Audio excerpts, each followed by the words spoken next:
Hi, welcome to the positive trends Indian recipes. ஒரு புதுவிதமான ஹெல்த்தியான அல்வா தான் இன்றைக்கான ரெசிபி, பொட்டுக்கடலை ஹல்வா.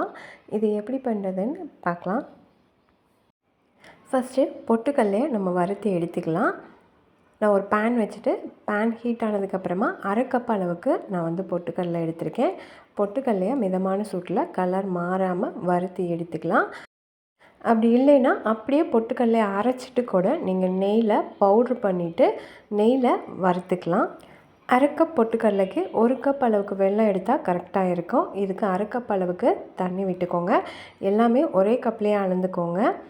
இப்போ வெல்லம் வந்து நல்லா கரைஞ்சி கொதித்து வரட்டும். பொட்டுக்கடலை வச்சு சட்னி ஆட்டுவோம், இல்லை குருமாக்கு யூஸ் பண்ணுவோம். இந்த மாதிரி டிஃப்ரெண்ட்டாக பொட்டுக்கடலை கரைச்சி ரெடியானே எடுத்து ஆற வச்சுக்கோங்க. அதே பேனில் வந்து நான் இப்போ 1 டேபிள் ஸ்பூன் அளவுக்கு நெய் விட்டு முந்திரியை வந்து கொஞ்சமாக சேர்த்திட்டு இதை நல்லா மிதமான சூட்டில் முந்திரியையும் நல்லா மொறுமொறுன்னு வர அளவுக்கு வறுத்து எடுத்துக்கலாம்.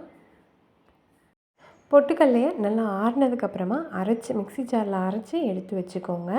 இப்போ முந்திரியும் நல்லா வறுபட்டுச்சு. முந்திரி வந்து 1 கப்புக்கு இந்த நெய்யோடு அப்படியே மாற்றிடலாம். அதே பேனில் இப்போ நான் பொட்டுக்கடலையை அரைச்சாச்சு. பொட்டுக்கடலை அரைச்ச பவுடரை நம்ம இப்போ இதில் சேர்த்திக்கலாம். இப்போ இது கூடவே நம்ம காய்ச்சி வச்சுருக்க வெள்ளை கரைசலை வந்து பாதி அளவுக்கு இப்போவே ஃபஸ்ட்டு ஆட் பண்ணிக்கலாம். தூசு மண்ணெல்லாம் இருந்தால் ஃபில்ட்ரு பண்ணிவிட்டு ஆட் பண்ணிக்கோங்க. இப்போ இதை வந்து ஒரு விஸ்கு வச்சு நல்லா கட்டி இல்லாமல் கரைச்சிக்கலாம். விஸ்கு வச்சு கரைக்கும் போது ஈஸியாக வந்து கட்டிகள் எல்லாமே கரைஞ்சிரும். அப்படி விஸ்கு இல்லைன்னா கரண்டி வச்சு ஃபஸ்ட்டு கரைச்சிக்கோங்க. அடுப்பை அதுக்கப்புறமா ஆன் பண்ணிக்கலாம். இப்போ அடுப்பை ஆன் பண்ணிவிட்டு லோ ஃப்ளேமில் வச்சுக்கோங்க. ஃபஸ்ட்டு வந்து நம்ம வெள்ளை கரைசல் ஆட் பண்ணோன்னே உடனே வந்து நல்லா வந்து திக்கான கன்சிஸ்டன்சிக்கு வந்துடும். அதுக்கப்புறமா நம்ம மீதி இருக்க வெள்ளை கரைசலையும் சேர்த்திக்கலாம். இப்போ பாருங்கள், லோ ஃப்ளேமில் தான் வச்சுருக்கு, இருந்தாலும் எவ்வளோ வந்து திக்காயிட்டே வருது. கைவிடாமல் இந்த மாதிரி ஒரு கரண்டி வச்சு நல்லா வந்து இப்போ இந்த அளவுக்கு நல்லா திக்காக வந்திருக்கு. இதுக்கப்புறமா நம்ம மீதி இருக்க வெள்ளை கரைசலையும் மறுபடியும் ஃபில்ட்ரு பண்ணிவிட்டு ஆட் பண்ணிக்கோங்க. ஸ்வீட் சாப்பிடணும் போல் இருந்தால் வீட்டில் இந்த மாதிரி ட்ரை பண்ணி பாருங்கள். இல்லை ஈவினிங் ஸ்நாக்ஸுக்கு கூட இந்த மாதிரி ஒரு ஹெல்த்தியான அல்வா வீட்லேயே ஒரு 20 நிமிஷத்துலேயே ரெடி பண்ணிடலாம். வெள்ளை கரைசல் ஆட் பண்ணதுக்கப்புறமா மறுபடியும் லோ ஃப்ளேம்லேயே வச்சுக்கிட்டு இதை மாதிரி கட்டி இல்லாமல் ஒரு கரண்டி வச்சு நல்லா வந்து கலந்து விட்டுக்கோங்க. இப்போ ரெண்டாவதாக வெள்ளை கரைசல் சேர்த்துனதுக்கப்புறமா இன்னும் கொஞ்சம் திக்காகிறதுக்கு இன்னும் ஒரு கொஞ்சமாக லேட் ஆகும். லோ ஃப்ளேமில் வச்சுட்டு இந்த மாதிரி அப்பப்போ கிண்டிகிட்டே இருங்க. எனக்கு இந்த அளவுக்கு திக்காகிறதுக்கு 10 நிமிஷம் டைம் எடுத்துக்கிச்சு. இந்த அளவுக்கு நல்லா திக்காக வந்திருக்கு. இந்த மாதிரி ஒரு கரண்டி வச்சு ஓரத்தில் எல்லாமே எடுத்து விட்டுட்டு நல்லா கிண்டிக்கோங்க. பொட்டுக்கடலை அல்வா பார்க்குறதுக்கும் நல்லாயிருக்கு, அதே டைம் வந்து இது சாப்பிட்றதுக்கும் அவ்வளோ ஒரு டேஸ்ட்டாக இருக்கும்.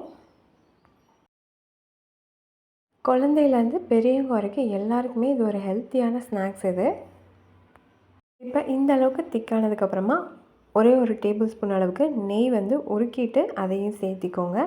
நெய் சேர்த்திட்டு இதை வந்து நல்லா மிக்ஸ் பண்ணிக்கோங்க. அப்போ தான் வந்து பேனில் ஒட்டாமல் வரும். நல்லா கலந்து விட்டதுக்கப்புறமா லோ ஃப்ளேமுக்கு கொஞ்சம் கம்மியாக வச்சுட்டு இதை வந்து அப்படியே ஒரு 2 நிமிஷத்துக்கு அப்படியே வந்து விட்டுருங்க. நெய்யெல்லாம் நல்லா பிரிஞ்சு எவ்வளோ ஒட்டாமல் வருது பாருங்கள். இது வந்து கரெக்டான கன்சிஸ்டன்சி. இதுக்கு மேலே நம்ம வறுத்து வச்ச முந்திரியை வந்து இது கூட ஆட் பண்ணிவிட்டு கலந்து விட்டுட்டு அடுப்பை ஆஃப் பண்ணால் ஒரு சூப்பரான பொட்டுக்கடலை அல்வா வந்து வீட்டிலேயே ரெடி பண்ணிடலாம். இது கூடயே ஃப்ளேவருக்கு ஏலக்காய் தூள் வந்து அதையும் சேர்த்திக்கோங்க. அப்படி இல்லைன்னா பொட்டுக்கடலை அரைக்கும் போது ஏலக்காவையும் சேர்த்து அரைச்சி நீங்கள் வந்து அல்வா ரெடி பண்ணிக்கலாம். ஏலக்காய் முந்திரி எதுவும் வேணும்னா இதை ஸ்கிப் பண்ணிவிட்டு நம்ம பொட்டுக்கல்லையும் வெள்ளைப்பாகையும் வச்சு மட்டும் நம்ம வந்து சூப்பராக ஸ்நாக்ஸ் ரெடி பண்ணிடலாம். ஒரு 10 மினிட்ஸ் வந்து நல்லா ஆற வச்சிட்டிங்கன்னா இது இன்னும் கொஞ்சம் இந்த அளவுக்கு நல்லா கெட்டியாக வந்துடும் அல்வா. இந்த ரெசிபி பிடிச்சிருந்தா நம்ம சேனலை சப்ஸ்கிரைப் பண்ணிக்கோங்க, லைக் பண்ணிக்கோங்க.